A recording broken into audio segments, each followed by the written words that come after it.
ओम श्री परमात्मने नमः। मैं सीनियर प्रोफेसर हरिहृदय अवस्थी अपने परम पूज्य गुरु जी प्रातः स्मरणीय वेद मूर्ति तपोनिष्ठ गीता उपनिषद पुराण और धर्मशास्त्र के विशेषज्ञ प्रोफेसर पंडित भगवत शरण शुक्ल जी के साथ में आप सभी का अवस्थित Ayurveda anatomy yoga and spirituality channel पर हार्दिक स्वागत करता हूं। गुरु जी हम लोग को सांख्य कारिका सिखा रहे हैं। 44वीं कारिका है जिसमें अतिवाहक शरीर के संदर्भ में चर्चा चल रही है। तो सीखने के लिए चलते हैं गुरु जी के। नमोस्तनंताय सहस्रमूर्तये सहस्रपादाक्ष शिरोरुवाहवे सहस्रनाम्ने पुरुषाय शाश्वते सहस्रकोटियुगधारिणे नमः। कृष्णाय वासुदेवाय हरये परमात्मने प्रणतक्लेशनाशाय गोविंदाय नमो नमः। इस चैनल से संबद्ध सभी विद्वद्गण, सभी जिज्ञासु छात्रवृंद, सहृदय सज्जन वृंद एवं इस चैनल के संस्थापक तथा प्रबंधक आचार्य हरिहृदय अवस्थी जी। विचार आगे बढ़ता है कि वैराग्य से क्या होता है, संसार कैसे होता है और जो है इस ऐश्वर्य के अभाव से क्या होता है। इन सब पूरी बातों को बतलाने के लिए आचार्य इस कारिका के लेखक जो है आचार्य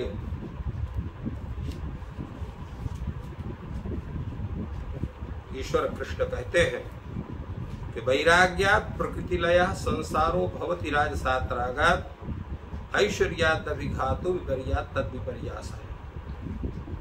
अर्थात मोक्ष की प्राप्ति का जो मुख्य स्वरूप है, जिसे प्रकृति का पुरुष से पार्थक्य बनता है, जिसे मोक्ष होता है, उसका मुख्य कारण है, मुख्य निमित्त है वैराग्य।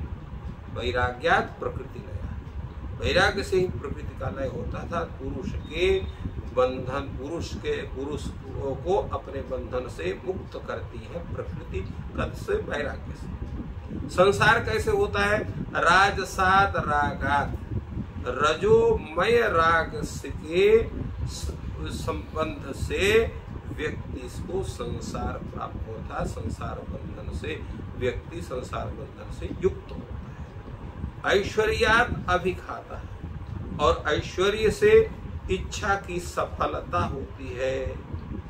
तो ये है ऐश्वर्य। और जो है विपर्यात, अर्थात ऐश्वर्य की अभाव से क्या होता है, उसका जो है हनन होता है, उस सफलता का, इच्छा का हनन होता है। तो इस प्रकार इस कारिका से तत्तद हेतु वगैरह का बतलाया, जिसकी व्याख्या करते हुए आचार्य वाचस्पति मिश्र कहते हैं वैराग्यात् प्रकृतिलयः, अर्थात पुरुष तत्वानभिज्ञस्य वैराग्य मात्रात् प्रकृतिलयः। पूर्व जो वैराग्य से युक्त जो पुरुष है, वो तत्व ज्ञान से रहित व्यक्ति को प्रकृति का लय प्राप्त होता है। अर्थात ये प्रकृति से प्रकृति लय प्राप्त होता है। अर्थात प्रकृति ग्रहण से प्रकृति, महातत्व, अहंकार, पृथ्वी इत्यादि भूत और इंद्रियों का ग्रहण किया गया है।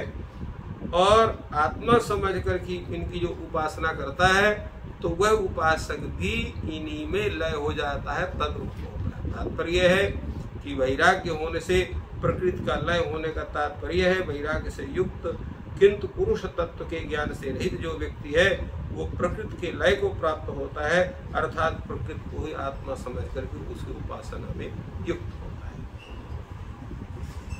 वही इन्होंने बताया कि पुरुष तत्वानभिज्ञस्य वैराग्य मातात् प्रकृतिघात, प्रकृति ग्रहणे प्रकृति महत अहंकार भूतेन्द्रियाणि गृह्यन्ते तेषु आत्मबुद्ध्या उपासमानेषु लयः। उपासमान का लय होता है, अर्थात उसकी लीनता होती है। कालांतरेण च पुनः आविर्भवति, माने कुछ काल के अनंतर पुनः उसका आविर्भाव होता है। संसारो भवति राजसात् रागात्, राजसात् इत्यनेन रजसः दुख हेतुत्वा संसार से दुख हेतुता सूचिता। क्योंकि संसार का मुख्य हेतु है रजोगुण। रजोगुण का फल क्या है? दुख। तो रजोगुण का फल जो दुख है, तो इसलिए उससे उत्पन्न जो संपूर्ण संसार है, ये भी दुख का मुख्य हेतु बनता है। ऐश्वर्यात् अभिघाता, ऐश्वर्य से इच्छा तो ऐश्वर्यात अभिघाता है, अर्थात इच्छा, ऐश्वर्य से अर्थात इच्छा से। ईश्वरो ही यदिच्छे तदेव करो, ये ऐश्वर्य का है। ऐश्वर्यात अभिघाता, ईश्वर जो चाहता है वही करता है, तो ये हुआ ऐश्वर्य। विपर्यात माने अनैश्वर्यात, तदिपर्यासा सर्वत्र इच्छा विघाता, सर्वत्र इच्छा का विघात होता है, अर्थात सर्वत्र इच्छा जहाँ भी रहेगी वो कोई आवश्यक नहीं कि आपकी इच्छा की पूर्ति हो, तो इच्छा का ऐश्वर्य से इच्छा का हनन नहीं होता है, क्योंकि ईश्वर समय जो चाहता है वो कर डालता है। किंतु अगर ऐश्वर्य नहीं है, इच्छा नहीं है, तो उसका उल्टा है, अर्थात सर्वत्र इच्छा का हनन होता है।